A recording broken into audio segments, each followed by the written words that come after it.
For most of human history, wolves were not animals. They were a threat. Imagine this Ice Age night. No cities. No safety. Just a small fire in the dark. Your tribe is silent after a failed hunt. Everyone is tired. Hungry. And then, you hear it. Howls. Not close. But not far either. Wolves are watching.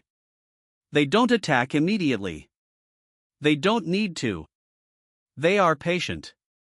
They are coordinated. They move in groups that can outthink and outrun a single human in seconds. In that world, humans were not the dominant species. They were prey. And yet today, that same predator sleeps next to you without fear. Wagging its tail. Waiting for food. Trusting you. So the real question is not, what are dogs? The real question is, how did we survive them, and then end up living with them? It didn't start with friendship.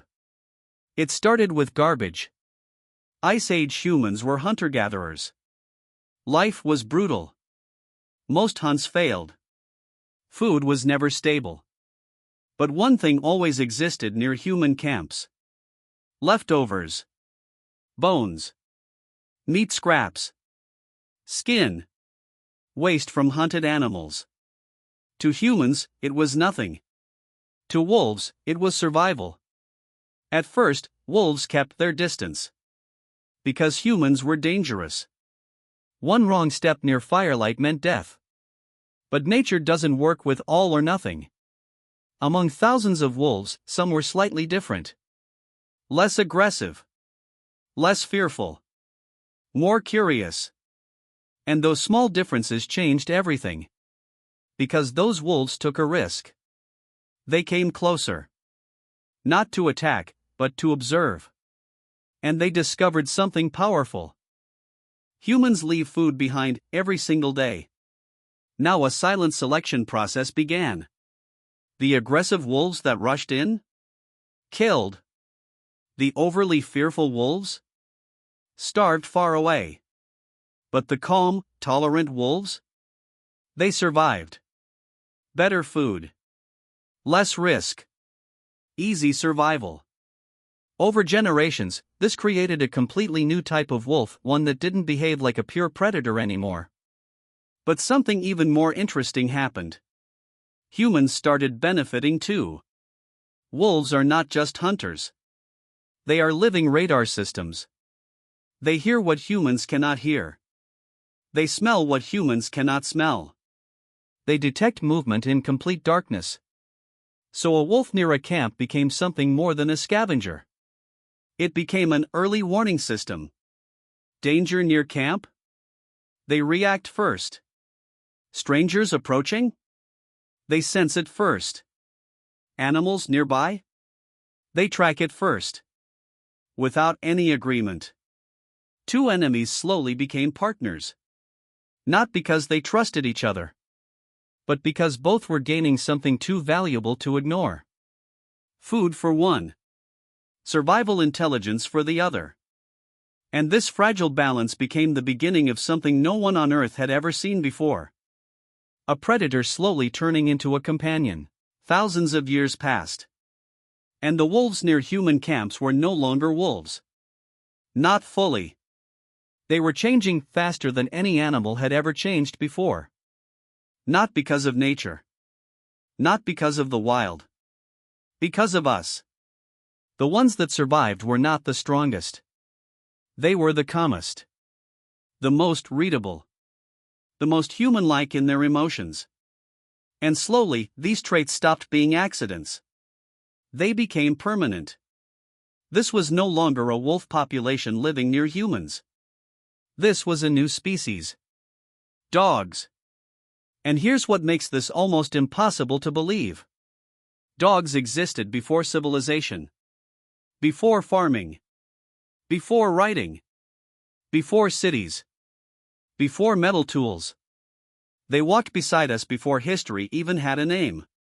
They are the first animals humans ever truly domesticated. But the real shift wasn't physical. It was emotional. Something invisible began happening between humans and these early dogs. When a human and a dog look into each other's eyes, both release oxytocin, the same hormone that bonds a mother to her newborn child. That doesn't happen with wolves. Only with dogs. Which means this bond wasn't random. It was built. Slowly. Over thousands of generations of surviving together. And as the bond deepened, both species began changing each other. Dogs became more expressive. Their faces softened. Their eyes became wider. More readable. More emotional. Their entire behavior rewired itself around humans. And humans responded. They fed the dogs that stayed close. They protected the ones that felt safe. They buried the ones they loved. Archaeology tells us this. Ancient dog remains found with signs of old injuries, healed injuries. Meaning someone nursed them back to health. In a world of constant scarcity and survival. That is not logic. That is love. And yet, this partnership had a price. As dogs moved closer to humans, they lost their wildness. Their independence. Their freedom. And later, humans pushed further selective breeding. Creating extreme shapes. Extreme sizes. Sometimes beautiful. Sometimes painful for the animal. We shaped them to fit our world. But the bond survived all of it. Because what was built over thousands of years doesn't break easily. Today, dogs detect cancer before doctors can. They guide the blind through traffic. They pull people from avalanches. They sit beside you on your worst days, without needing an explanation. Not because they were trained to care. But because over thousands of years, they learned what it means to belong to someone. And it all started with something almost invisible. A few wolves. Slightly less afraid than the others. Who took one step closer to a fire. That one small step didn't just change an animal.